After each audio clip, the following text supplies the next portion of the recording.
মাদ্রাসাগুলোতে বলেন আর যে কোনো শিক্ষা প্রতিষ্ঠান বলেন, ধর্মীয় শিক্ষা প্রতিষ্ঠানই বেশি হচ্ছে। এটা সব দেশে হচ্ছে, বাংলাদেশ নয় শুধু। সো এই যারা ধর্মজ্ঞান দেয় তাদের নিজেদের হেদায়েত করা উচিত।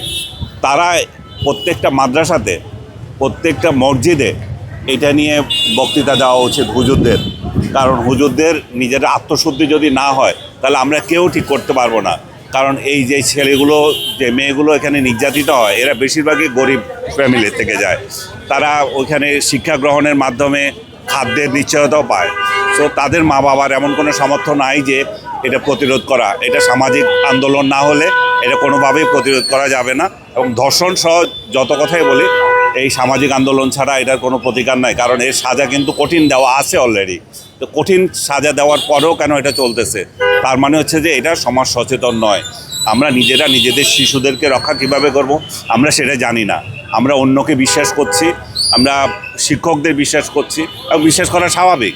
কিন্তু যেখানে বিশ্বাসের ভঙ্গ হচ্ছে সেখানে আমাদের সচেতন হওয়া উচিত। নিজেদের শিশু নিয়ে, যার শিশু নিয়ে সে যদি সচেতন হয় এটা কমে আসবে। তো শিশুরা নির্যাতিত, এবং শিশুদের বিরুদ্ধে অবশ্যই বলতে হবে।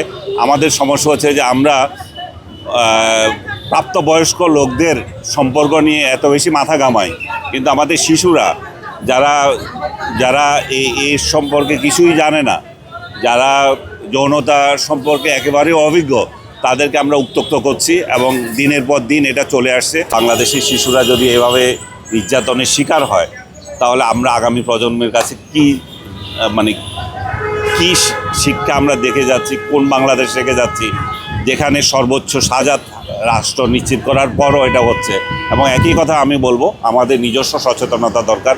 আমাদের ফ্যামিলিতে আমাদের নিজস্ব সন্তান যারা আছে তাদেরকে কিভাবে রক্ষা করব, এটা আমরা উন্মুক্তভাবে কথা বলা উচিত ছেলে মেয়েদের সাথে।